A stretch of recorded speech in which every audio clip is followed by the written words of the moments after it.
So the racing world was, shaken over the last week by the news that Dwayne Lukas has gone into hospice care. He's been battling a severe infection recently. He's declined aggressive treatment plan and has gone home to spend his remaining time with his family, which means he's no longer going to be training horses. And it just simply is. There's no better resume in the history of horse racing than Dwayne Lukas. No more significant resume, I would say.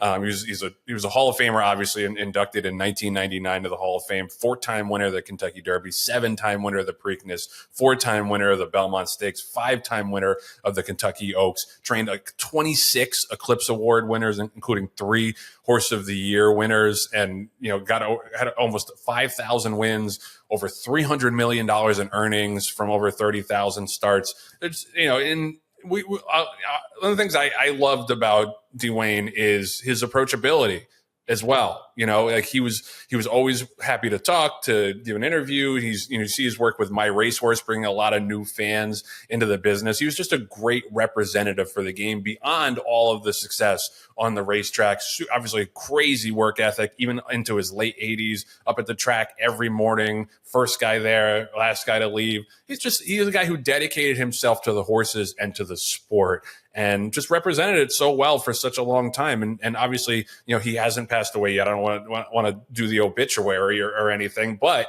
his legacy, whenever he does pass, is unmatched, I think, in this horse in the racing business. John, what are some of your thoughts on the legacy of Dwayne? Well, I like the fact, Joe, that you mentioned not only his career statistics and just how awe-inspiring they are, but also his personality that transcended the industry.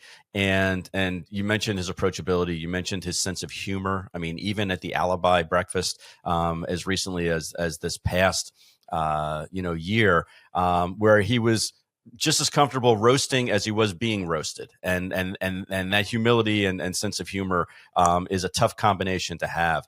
And also, you look at not only the horses that he trained, but the people that he trained, and the coaching tree. I mean, he is the coach, but the coaching tree of trainers that were born into this industry, because of his tutelage and because of his skill set and his personality, is also as remarkable. You look at everything from Pletcher to Cox to McLaughlin, to Maker, and all the other trainers that have spilled out because of those programs of doing things the right way. Was it always the straight line to victory? No, he had to work hard to get it. He was not a Nepo baby. He had to work his way into the industry, and that he instilled that sense of work ethic to the people who were under him, and subsequently have blossomed into their own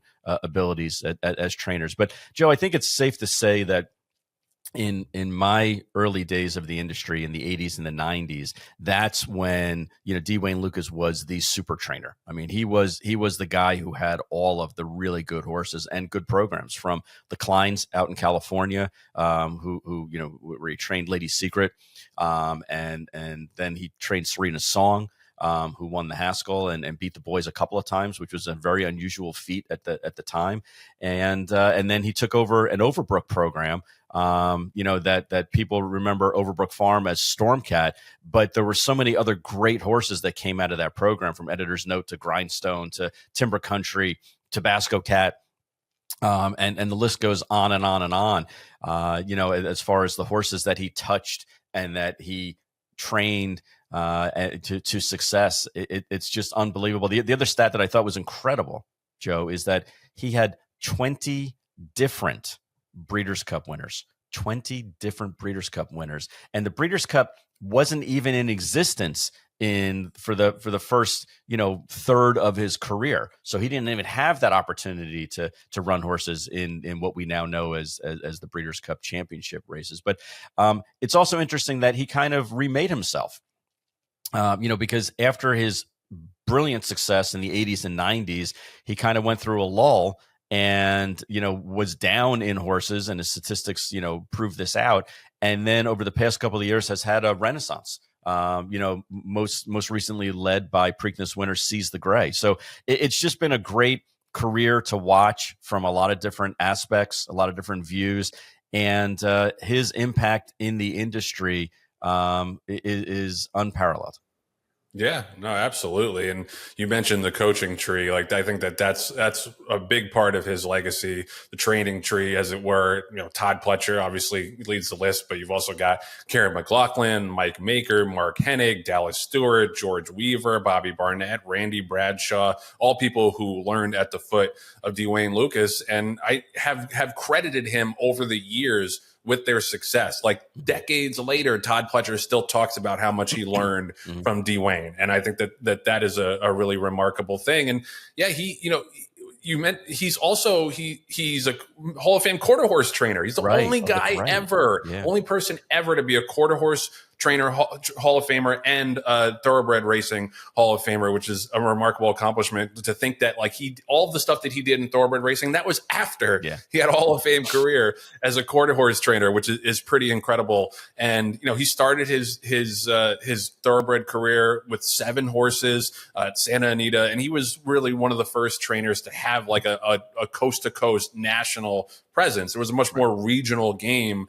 before he came aboard, and you remember the old phrase "Dwayne off the plane." He's able to ship in and win, and so he kind of revolutionized the game in that way. And another thing that I loved about Dwayne, just as a horse player and as an observer, is his willingness to take shots. There's something that we complain about a lot in this game, is like how careful a lot of trainers are and won't run their horses closer than like 5 or 6 weeks apart unless they're doing absolutely perfect and they're not going to bounce in this and that. That was never Dwayne Lucas. He's got a horse, he's doing well. He doesn't care if he's 30-1. He's going to run them. Right. And I think that I love that old school mentality of running the horses when they're good, and not being afraid to be a big price, and not being afraid to have your winning percentage dip below 20% or whatever it was. And you mentioned Seize the Gray.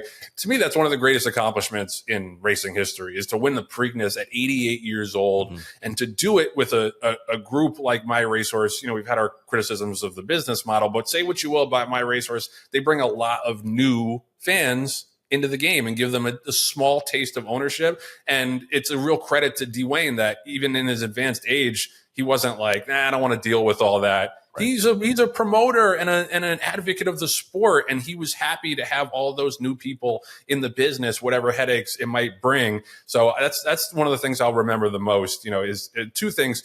One, that he was never scared to run his horses and never scared to take a shot, and 2, that he was an advocate for the game, and he was a Triple Crown winning trainer into his late 80s. It's an absolutely unbelievable thing, and shows how much he still had it later in his career. And there was a while where he might have been winning at like 5 or 6% or something, and you might have thought that his time had passed. And like you said, John, he had a renaissance in the last 5 years or so that showed that when he's got a good horse, there's still nobody that can out-train Dwayne. Yeah, he didn't forget how to train, for sure. Right. And the recent years have shown that. So we wish him and his family the best. It's just an honor to be able to go over his accomplishments. Absolutely. And it was an honor to have him in this business.